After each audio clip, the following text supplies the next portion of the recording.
best so that we can complete it on time. So I just wanted to give these remarks to the Honorable ex-Prime Minister. With this, I would like to ask for each and everyone's support in this bill, sir. This is a very important bill which the industry needs today, and everyone, each and everyone from the industry is going to appreciate the way this is going to change the aviation landscape in the country. So once again, I would like to sincerely request for the support. With these words, I would like to... thank you. माननीय मंत्री जी का जवाब bill pay खत्म हुआ, आगे बढ़े इसके पहले माननीय एलओपी का कोई सजेशन है या क्वेरी है? प्लीज माननीय एलओपी। सर, इससे संबंधित तो नहीं है इस बिल से, लेकिन मिनिस्टर सविस्तार से उत्तर दिए जिसमें हासन का जिक्र किया गया और दूसरे जगह का चेन्नई सब जगह का जिक्र किया गया। उनको मैं धन्यवाद देता हूं, लेकिन जिस जगह एयरपोर्ट बनाया गया है उस जगह फ्लाइट्स नहीं है। अब आपको मैं ये उदाहरण देना चाहता हूं, शायद इतने लोगों में या जितने भी एमपीज हो और जितने भी राज्यसभा के मेंबर्स हो, शायद अपने मत क्षेत्र में कोशिश करके सरकारी लैंड नहीं, सब मिलके 1-1 लाख रुपए डालकर 1000 एकड़ जमीन सरकार उनको हैंडओवर करी, 1000। फिर उसके बाद उन्होंने रनवे नहीं बना सके, तो हमने स्टेट गवर्नमेंट से फंड लेकर रनवे बना दिया। फिर उसके बाद उन्होंने इवन बिल्डिंग बनाने के लिए तैयार नहीं थे, बिल्डिंग बनाने के लिए हमने मदद की, बिल्डिंग भी बन गई। फिर लाइटिंग का इंतजाम नहीं था, लाइटिंग का इंतजाम भी करवा दिए। फिर मनरेगा में हमने कंपाउंड डाल के भी दिया, क्योंकि लोगों को काम भी होता है और वहां के एयरपोर्ट को एक सुरक्षा भी मिलती है। ये सब हमने करके दिए। देने के बावजूद एक आदमी को उन्होंने एक कोई स्टेयर एयरलाइन क्या कुछ तो एक है, 3 दिन को एक बार आता है, फिर बाद में गायब हो जाता है। और वो है कि क्या बोलते हैं, गुटखा ओनर।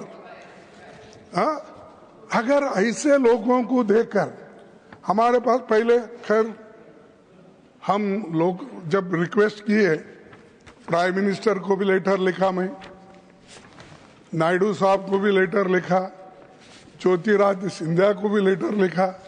मैं 4 साल से कोशिश कर रहा हूं कि ये क्या मेरे से दुश्मनी है, मुझे मालूम नहीं है, लेकिन ये सब बताएं माननीय मंत्री। नहीं, सुनिए आप, इंटरेस्टिंग, लॉन्गेस्ट एयरपोर्ट इन कर्नाटका आफ्टर बेंगलोर, आप देखिए, लॉन्गेस्ट। इसीलिए खुद प्रधानमंत्री जी 2 बार कलबुर्गी उतरे, गुलबर्गा, इसीलिए कि वो बिगेस्ट लेंथीएस्ट रनवे है।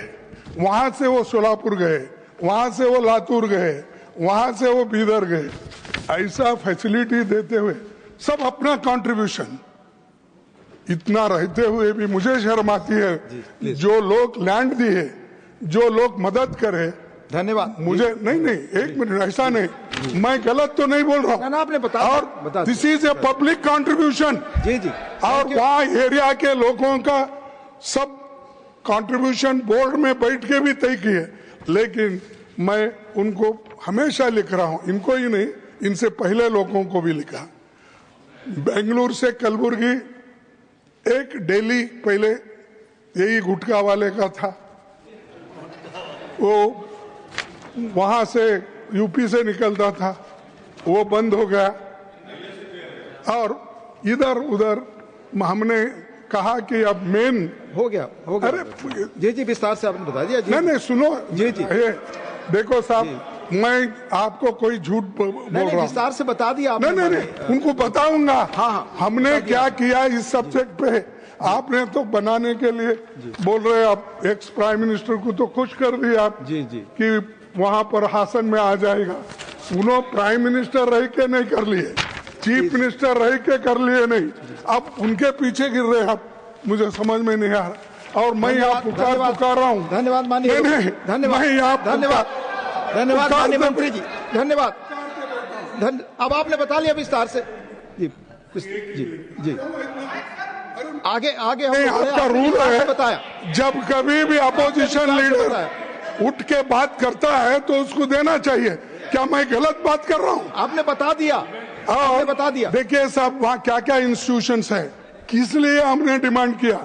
वहाँ सेंट्रल यूनिवर्सिटी है, वहाँ पर ESI के मेडिकल कॉलेज और पैरामेडिकल कॉलेज, नर्सिंग कॉलेज और डेंटल कॉलेज, इतने कॉलेजेस है। धन्यवाद। गवर्नमेंट के 3 कॉलेज है। धन्यवाद माननीय मंत्री जी। नहीं, मैं देखिए, आप अगर बोलने नहीं देते तो मैं, अरे उसी छोटे जगह में हमने हाई कोर्ट बनाया और हाई कोर्ट के 4 जजेस बेंगलुरु से आते जाते, और इसके अलावा भी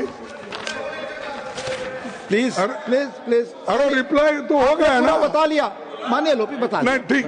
देखिए, अगर देखिए आपने बता लिया उपाध्यक्ष जी, अगर आप नहीं चाहते सुनना, आपने पूरा बता लिया। अब नई बहस सुनिए मुझे, अरे बता तो दिया जी, लेकिन हो रहा क्या? प्लीज ठीक। माननीय मंत्री जी, माननीय मंत्री सर, सीनियर मेंबर खड़गे जी ने जिक्र किया ये कलबुर्गी एयरपोर्ट का, पर जिस तरीके से पैशनेटली उन्होंने उसके बारे में बोला, मैं कहना चाहता हूं सर, देश में जो 150 एयरपोर्ट्स बने, सभी में सभी का योगदान था सर। हर स्टेट गवर्नमेंट ने उतने पैशनेट के साथ ही वो स्टेट गवर्नमेंट ने दिया। ऐसे नहीं है कि यहाँ पे कुछ अलग ज्यादा कुछ हुआ है सर, हर जगह पे everywhere people have donated their land, state governments have come into picture, they have taken that airport building very, very seriously, and with everyone's cooperation only we have built, and it is not just one government or one person doing anything everywhere. So definitely we have received the request, sir, and we are trying to do our best. We speak to the airlines and not just connectivity from here. Every now and then, every member in the house, outside the house, when they meet me, their whole aspirations is to get their place connected. Now, this is the way India is operating today, that we have these airports located at all these locations. Now, there are no planes, not that much as much we can cater for the demand today. So definitely, to cater for the demand, we need more number of planes. And we are continuously discussing with the airlines to give better connectivity where the demand is there. And definitely Kalburgi also, sir, I'll put into the word. And we are trying to facilitate the connection.